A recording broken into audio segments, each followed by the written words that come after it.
All right, so we spent part of the afternoon cleaning up the slab. What does that mean? Well, getting the grit.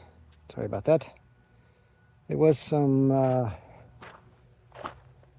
footprints, where somebody, when they were doing the footers, that they walked across this with concrete on their feet, and it was just a little bit. We just had to scrape it up. That's what the shovel was for.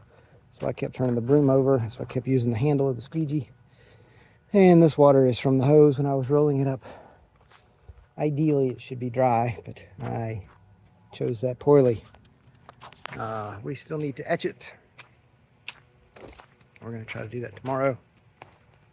And then do the epoxy next weekend. Little steps. And it will be done to my satisfaction in this manner. I'll be happier with it in the long run. That's a better way of putting it. Not saying that, my standards are extremely high. They are, but I'm not trying to be that kind of a person. This is a long-term investment. This is a dream structure. This is something that will stay with us through the end of our lives, in our forever home. And, will be willed off to my nephew. And this is, I want to do it right. I want to do good work. I want to make it good. Anyway, so see you tomorrow.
Good morning.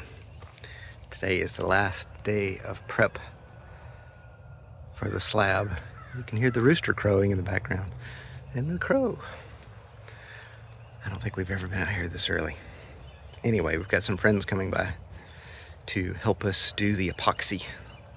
This is the last prep. So we've washed it, we've etched it. I came back and I sealed the expansion gaps, cuts, whatever you want to call them, with silicone. And then we're going to epoxy it to seal it up to be, garage safe, so that it'll be protected from oil and that kind of stuff.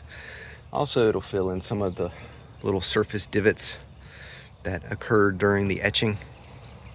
So this is one of the little imperfections that came to light as we were etching. And there's another over there. And, that happens. You can't have it completely perfect. But then we've also got a couple of other little oddities, like a pine straw impression, which I find humorous. There's a couple of surface cracks, like this one, that I don't think is significant. Like I said, I believe it's just on the surface. Let's see, zoom in. It goes all the way to the edge, but doesn't. Well, it kind of does. And it goes down. We'll see what happens with that. I've got a lawyer on retainer for this one. My wife blows the dust off of it. One of the reasons that I mentioned that we haven't been out here this early, why are we out here this early? The instructions for the epoxy are between 65 and 85 degrees. It's September in Georgia. The low today is 64. The high today is 89 or something, so we have to work fairly early. When I was out here yesterday, I've got a little pointy shoot thermometer thing, and the concrete at noon when I left, noon, 12:31, something like that, it was 110 degrees. So it heats up fairly quickly in the Georgia sun.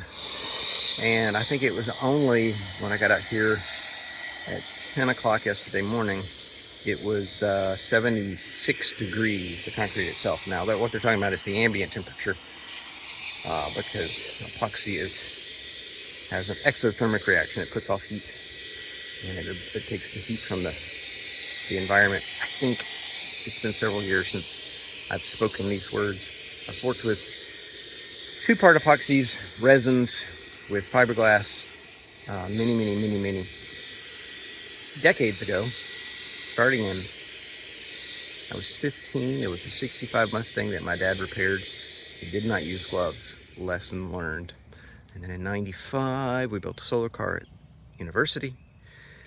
And then speakers in 99, so I've had some experience. Anyway, the epoxy will take the heat from the environment and will kind of start to cure quicker. At 85 degrees, you only have about 5 minutes worth of work time, and that is not enough. Even with 4 people working on this, is not going to be enough. The way that they cut the expansion grooves, we've got 3 going this way, we've got 2 going this way, so there's 1 just on my perspective, and what is on the other side. Let's see. Where's it at?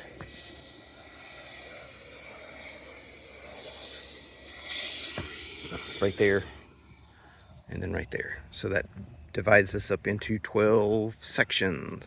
We have 3 kits. It's actually 6 kits. The 2-car garage is actually just 2 1-car garage kits. So we've got 6 kits. So each one of these will do 2 of these sections.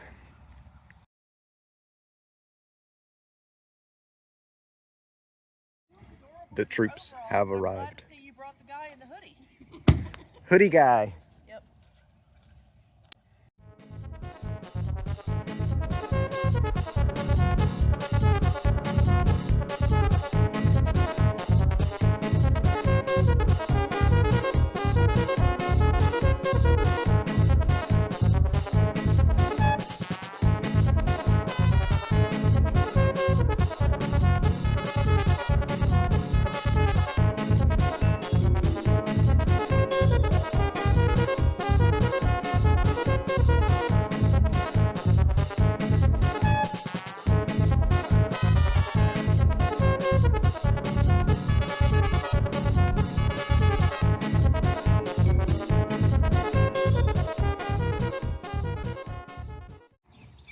There it is.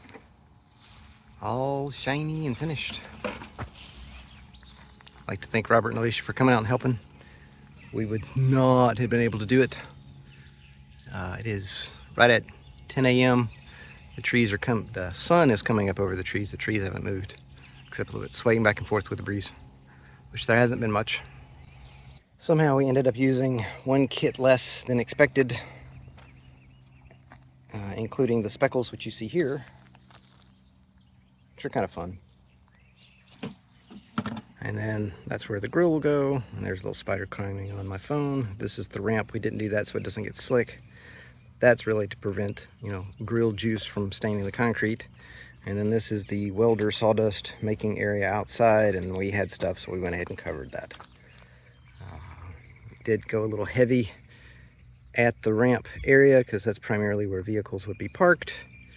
The infamous sky toilet location, we went heavy there for the bathroom floor, and then where the man door is going to go over there. I could not be any more pleased with how this went, except if we had used that 6th kit. Honestly, I don't know how. Well, I know how we could have gone thicker, but I don't know that would have been prudent. It would have made sense in most areas, but hey, that's the way it goes. Looks pretty good. Everybody's mostly satisfied with it. The speckle, seemingly random, is thinner in some spots, but overall it's good. I mean, it's a shop floor. How often are you gonna sit and stare at the floor? Sigh of relief. Next step, steel. Thanks. Thanks for watching. I hope you enjoyed it. Too many hobbies, not enough time. It's a theme song, y'all.